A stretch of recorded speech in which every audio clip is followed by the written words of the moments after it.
There are very few cases when we observed a bear market on the M2 chart. And why is that? Because with the existing system of fiat currencies, it is impossible to allow a bear market of the money supply, since this would immediately bring down the entire system. Today, we are going to talk about the fact that the US Federal Reserve is probably cornered, because the money supply M2 in the US is breaking a new historical peak.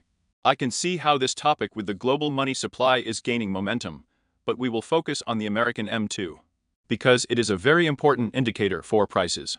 It is important to distinguish between the growth of the money supply, which in itself is inflation, and the CPI Consumer Price Index, which is not inflation. CIP. It's just measuring the prices of a basket of goods. And of course, we and especially the general public are being misled by mainstream economists, central bankers, and politicians. Why? Because people have been taught to believe that CIP. This is inflation, although M and is its consequence. But why do they do it? Because it is not profitable for the authorities to let people know the truth. It is the government and central banks that are the main sources of inflation. More precisely, even the only ones who can really create it. They officially devalue your money by 2% a year. That's what they say, it's their target level. But in fact, this figure is much higher. I found an interesting video about how the British Office of National Statistics, on the instructions, of course, of the government and the Bank of England, completely corrected the data on the CPI for more than 50 years.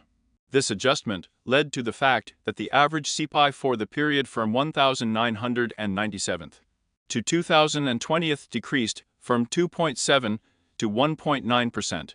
They literally rewrote and falsified history. But why did they do it?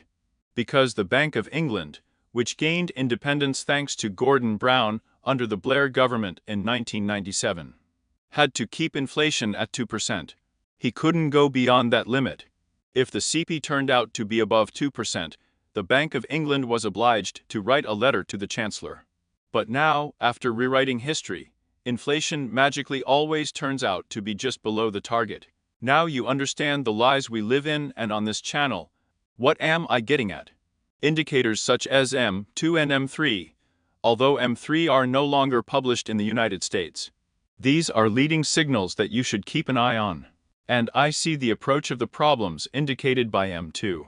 Why is the US Federal Reserve cornered? Because they waited too long. And now the economy is really starting to collapse. And this is not my opinion, these are facts. What is M2? Let's look at the definition from Investopedia. M2. This is an indicator of the money supply in the US economy, which is calculated by the Federal Reserve System. It includes the following: cash in circulation, deposits in checking accounts, savings deposits, and, finally, short-term liquid instruments such as funds in money market accounts and certificates of deposit. M2 also includes M1, which historically included cash, checking accounts, and traveler's checks. An interesting point is that in the 2020 year, some of the components, including savings deposits, were transferred from M2 to 1. Now I want to show you this chart. It is taken from the website of the St. Louis Fed. The graph shows that M2 is almost always growing. There are very few cases when this graph has fallen. Why is that? Because it is impossible for a fiat currency system to allow a decrease in the money supply, as this will bring down the entire system. Because banks and central banks, by issuing loans, create money. But this money does not include the interest that needs to be repaid on loans. And if you don't create new money, it will be impossible to repay old debts. And that's exactly how the endless cycle starts, which led us to where we are now. $37 trillion of US government debt, and more than $318 trillion of debt worldwide. And that's why M2 can't go down much. Sometimes there are small rollbacks, for example, during the crisis of 2008, but on the general chart, it is now just a barely noticeable point. Every time there is a recession or a crisis, the central bank starts quantitative easing. And the government launches stimulus programs, as always. And it doesn't matter who is in power, they all do the same thing. The result of the coronavirus intervention of the US Federal Reserve is that the M2 soared from about $15.5 trillion to almost $22 trillion by the spring of 2022 year. This has spurred the price of Bitcoin well. And then there was a decline. We can say that from the middle of 2022 to the end of 2023, we observed real deflation. And Bitcoin turned into a bear. Why did this happen? Because this explosive growth of M2 caused a rise in prices. SIP and jumped to almost 10%, and perhaps it would have been even higher if they hadn't constantly been chemical with the way to calculate it. If we used the methods of calculating the M and A and the 80s or 90s, inflation would be at the level of 15 to 20%. That is why the Fed was forced to slow down sharply. Sometimes they really hit the brakes, but as you can see, the brakes have already been released.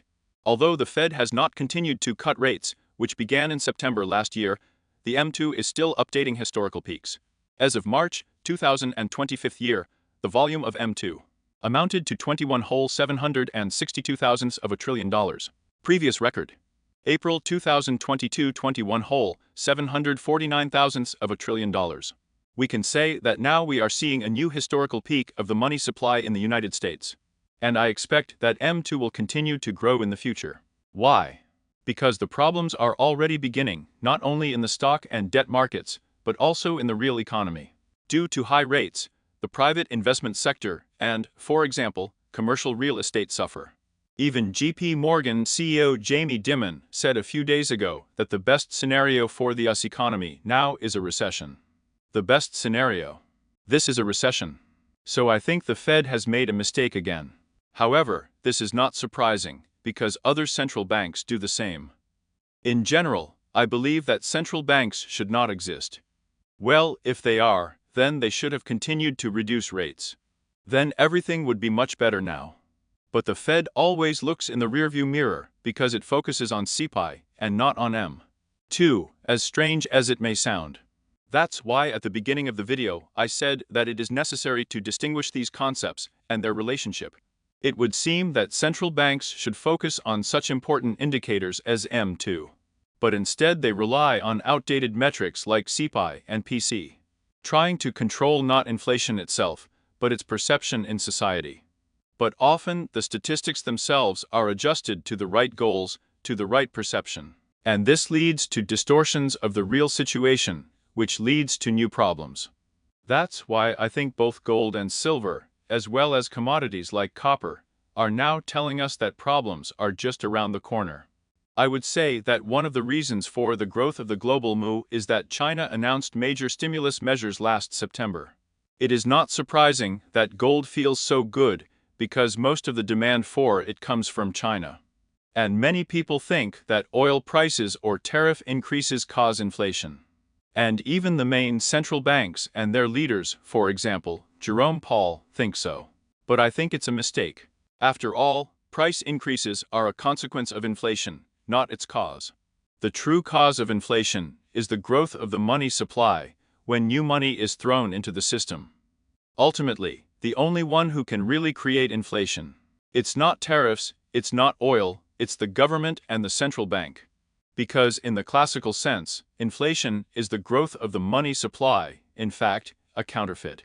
Of course, today everything is done differently.